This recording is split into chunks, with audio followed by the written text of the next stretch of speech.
आत्मा प्रफुल्लित है इस बात से कि मंदिर वही बना है जहां बनाने का संकल्प लिया था।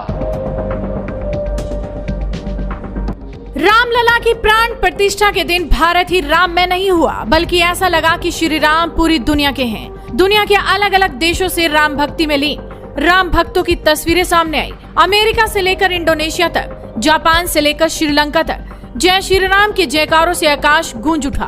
न्यूयॉर्क में राम भक्तों ने श्री राम का झंडा बुलंद किया हुआ है, तो ह्यूस्टन में पूर्व पाकिस्तानी क्रिकेटर दानिश कनेरिया ने परिवार के साथ राम उत्सव मनाया। श्रीलंका में भी लोग राम भक्ति में लीन दिखाई दिए। जापान में राम भक्तों के लिए विशेष तौर पर प्राण प्रतिष्ठा का लाइव प्रसारण का इंतजाम किया गया था, लेकिन सबकी नजरें इस बात पर थी कि अयोध्या के राम मंदिर में रामलला की जब प्राण प्रतिष्ठा हुई तो इस पर मुस्लिम देश क्या बोल रहे थे, उनकी क्या प्रतिक्रिया रही। क्योंकि प्राण प्रतिष्ठा के कार्यक्रम के तुरंत बाद पाकिस्तान सरकार तो काफी बौखलाई हुई नजर आई। पाकिस्तान के विदेश मंत्रालय ने कहा कि चरमपंथियों की एक भीड़ ने 6 दिसंबर 1992 को सदियों पुरानी मस्जिद गिरा दी थी। यह निंदनीय है कि भारत की शीर्ष न्यायपालिका ने न सिर्फ इस निंदनीय कार्य के लिए जिम्मेदार लोगों को बरी कर दिया, बल्कि गिराई गई मस्जिद की जगह पर एक मंदिर बनने की अनुमति दी। पाकिस्तान ने अपने बयान में भारतीय मुसलमानों की स्थिति पर भी सवाल उठाए, लेकिन बाकी मुस्लिम देश क्या सोच रहे हैं वो आपको दिखाएंगे। कतर के मीडिया संस्थान अल जजीरा की रिपोर्ट में कहा गया है कि मंदिर के बनाए जाने से भारतीय मुसलमानों में भविष्य को लेकर खौफ है।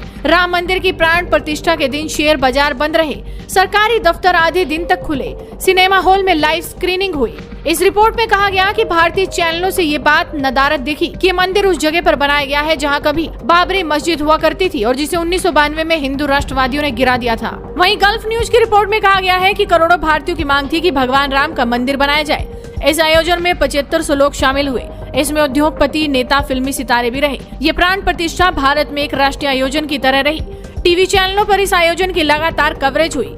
कुछ चैनलों ने इस आयोजन पर कहा, राम राज्य शुरू। ये कैसा आयोजन रहा जो भारतीयों के लिए ऐतिहासिक रहेगा। खलीज टाइम की रिपोर्ट्स में जानकारों और आलोचकों के हवाले से कहा गया है कि ये मोदी के चुनावी अभियान की शुरुआत है। इस मंदिर को बनाए जाने से तीसरी बार पीएम मोदी के रिकॉर्ड जीत हासिल करने की संभावनाएं बढ़ गई हैं। देश की 80% आबादी हिंदू है। रिपोर्ट में लिखा गया है कि ये मंदिर अब भी बन रहा है और जो अयोध्या कभी पतली गलियों और तंग घरों वाली जगह थी, अब उसका मेकओवर हो रहा है। पतली सड़कों को चौड़ा कर दिया गया है। एयरपोर्ट, रेलवे स्टेशन तैयार किए गए हैं। कई बिल्डर्स और होटल कंपनियां अयोध्या में निवेश कर रही हैं। वहीं तुर्की के मीडिया संस्थान TRT वर्ल्ड में अयोध्या पर एक लंबी रिपोर्ट लिखी गई है। इस रिपोर्ट में कहा गया है कि 22 जनवरी को राम मंदिर को खोला गया, लेकिन इसकी शुरुआत 3 दशक पहले तब हुई थी जब दक्षिण पंथियों की भीड़ ने बीजेपी नेताओं के उकसावे के बाद बाबरी मस्जिद को गिरा दिया था। TRT वर्ल्ड की रिपोर्ट में 6 दिसंबर 1992 को अयोध्या में क्या कुछ हुआ, इस पर विस्तार से बताया गया है। इसमें बाबरी को गिराए जाने से पहले कार सेवकों के किए गए अभ्यास और एक धक्का और तो जैसे नारों का भी जिक्र किया गया है। TRT के मुताबिक उस दिन जो हुआ उसने भारतीय इतिहास को बदल दिया। आधिकारिक तौर पर धर्मनिरपेक्ष देश ने हिंदू बहुसंख्यक देश बनने की दिशा में पहला कदम बढ़ा दिया था। यानी कि साफ तौर पर कहा जाए तो कुछ मुस्लिम देशों में इसे लेकर चिंता थी, तो कुछ मुस्लिम देश इस फैसले के साथ खड़े नजर आए। वहीं पाकिस्तान जैसा देश जो आतंकवाद के नाम पर पलता है, वो भारत में राम मंदिर बनने के बाद किस तरह से बौखलाया हुआ है, ये तो आपने देख लिया होगा।